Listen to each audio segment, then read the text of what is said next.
राधे राधे दोस्तों, आपका फिर से स्वागत है मेरे YouTube चैनल राधे श्याम में। आज हम आपको एक नया अध्याय, एक नया पुराण सुनाएंगे जिसका नाम है सुख सागर। वो सुनाने से पहले मेरी आप सबसे विनती है कि आप मेरे चैनल को लाइक, सब्सक्राइब और शेयर करना ना भूलें, ताकि हम आपके लिए अच्छी अच्छी पुराणे ला सके। राधे राधे। राधे राधे दोस्तों, आपका फिर से स्वागत है मेरे YouTube चैनल राधे श्याम में। आज हम आपको आगे की कथा सुनाते हैं। इसके बाद महादेव शंकर जी भगवती पार्वती सहित मार्कंडेय ऋषि के सम्मुख आकर उपस्थित हो गए। लेकिन संसार को ही ब्रह्म रूप समझने वाले मार्कंडेय ऋषि उसी तरह मन में ब्रह्म का चिंतन करते हुए समाधि लगाए बैठे रहे। फिर जब प्रभु महादेव शंकर जी ने देखा कि बिना प्रकाश इनके हृदय में प्रकट किए अन्य तरह से उनकी समाधि नहीं खुलेगी, तो उन्होंने अपना तेज उनके हृदय में प्रकट कर दिया। हे ऋषिवर, अकस्मात हृदय में पार तेज का आविर्भाव देखकर मार्कंडेय मुनि ने चकित होकर जैसे ही अपने नेत्र खोले, उसी क्षण प्रभु महादेव शंकर जी व भगवती पार्वती को अपने सम्मुख देखकर आनंद और प्रेम में विह्वल हो गए और हाथ जोड़ साक्षात दंडवत प्रणाम करते हुए प्रार्थना करने लगे कि हे समस्त प्रकार के सुख प्रदान करने वाले प्रभु महादेव शंकर जी और भगवती पार्वती जी को साथ लेकर मुझे दर्शन लेकर अपने आपने कृतार्थ किया है। आपका वर्णन करना मेरी वाणी, बुद्धि और शक्ति की सामर्थ्य से बाहर है। हे संसार ईश्वर, आपकी महिमा का वर्णन तो सहस्त्रों शेष, शारदा और गणेश भी नहीं कर सकते। हे त्रिलोकीनाथ, मैं किस प्रकार की पूजा कर आपको प्रसन्न करूं। हे संसार ईश्वर, आप प्रसन्न होकर न केवल संसारी सुखों को देने वाले हैं, बल्कि जीवों के प्रार्थना करने से थोड़ी ही देर में प्रसन्न होकर भवसागर से पार उतारते हैं। अतः मैं आपके चरण कमलों के में को बारंबार प्रणाम करता हूँ।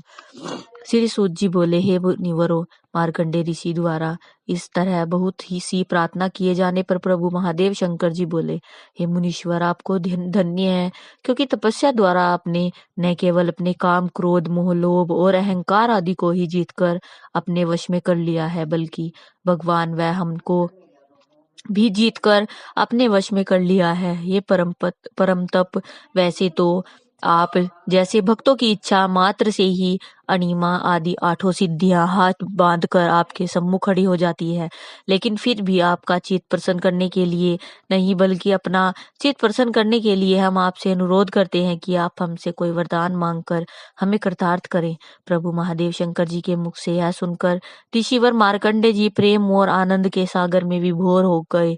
इसके बाद जब उनको ज्ञान द्वारा कुछ चेत हुआ, तो वे हाथ जोड़कर बोले, हे मन इच्छा फल देने वाले महादेव शंकर जी, जिस तरह नट आपने ही द्वारा अपने ही द्वारा तैयार किए नटरियकारों की उपमा आकर के उनके चित्त को आनंद पहुंचाता है, आप भी उसी तरह अपने परम भक्तों को सुख देकर और भी अधिक सुख पहुंचाया करते हैं। हे प्रभु, आपके साक्षात दर्शन होने के पश्चात और कुछ मांगना शेष रह जाता है, यह अभी तक मेरी समझ में नहीं आ रहा।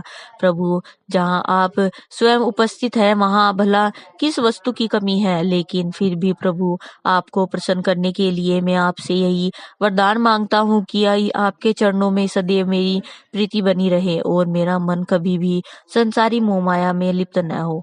श्री सूत जी बोले, हे ऋषिवरों, इसके पश्चात प्रभु महादेव शंकर जी और भगवती पार्वती ऋषिवर मार्कंडेय जी को इच्छित वरदान देकर कैलाश पर्वत चले गए और मार्कंडेय ऋषि प्रभु के ध्यान में मग्न हो गए।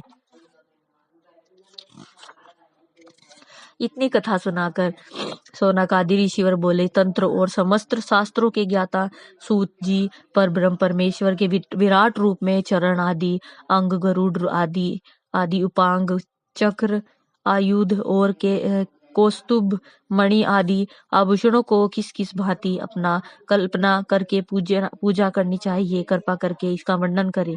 श्री सूत जी बोले, हे मुनीश्वरों, प्रभु श्री हरि विष्णु जी का विराट रूप उतना ही प्रमाण में है जितना मनुष्य का प्रमाण है, अर्थात 7 बलिष्ठ का मनुष्य भी होता है और साथ ही बालिशत नापने में विराट शरीर भी है।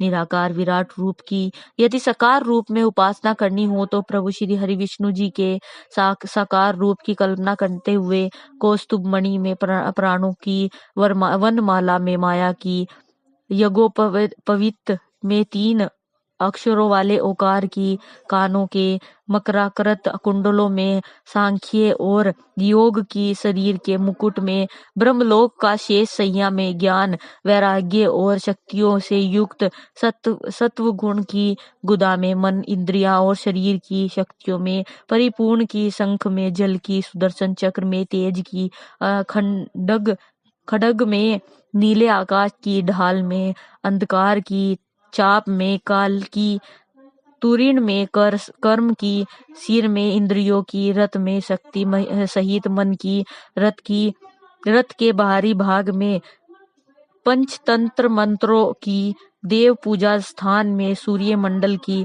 गुरु मंत्र में आत्मा की लीला करने के कमल में 6 अर्थों वाली भग की चवर में धर्म की मंदिर में वैकुंठ की गरुड़ वाहन में तीनों देवों की लक्ष्मी में शक्ति की पार्षदों में पंचरात्र की प्रतिबिंब में अणिमादि 8 सिद्धियों की और चतुर्भुजी रूप में वासुदेव बलराम प्रद्युम्न और अनिरुद्ध इन 4 मूर्तियों की कल्पना करनी चाहिए।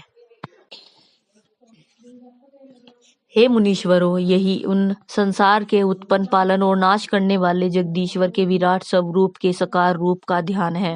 हे दैत्य क्रोध को जो भी प्राणी प्रभु के इस विराट स्वरूप को सच्चे मन से स्मरण करेगा वह अवश्य ही भवबंधन से छूटकर मुक्त हो जाएगा। इतनी कथा सुनकर प्रसन्न होते हुए शौनक आदि ऋषिवर बोले, हे महाभाग, आपने 5वें स्कंद में सूर्य के 12 रूप बताकर उनके प्रत्येक मास के ऋषि गंधर्व अप्सरा नाग यज्ञ राक्षस और देवगण अलग अलग बताए थे। सो अब आप हमें इसके नामों को सुनाने की कृपा करें।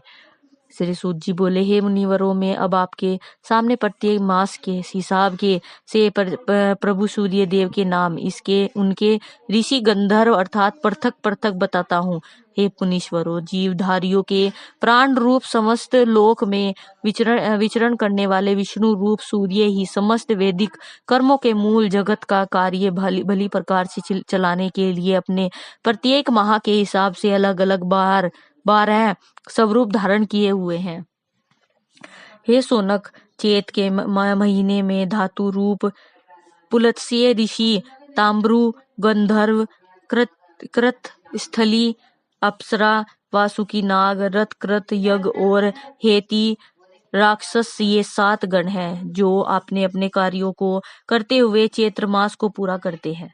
आज की कथा में यही समाप्त करते हैं। आगे कथा आपको कल सुनाएंगे। राधे राधे राधे राधे राधे राधे। जय श्री कृष्ण। अगर आपको मेरी वीडियो अच्छी लगी तो बेल आइकन दबाना ना भूलें ताकि आपको मेरे आने वाली वीडियोस का नोटिफिकेशन मिलता रहे। धन्यवाद। ओम नमः शिवाय।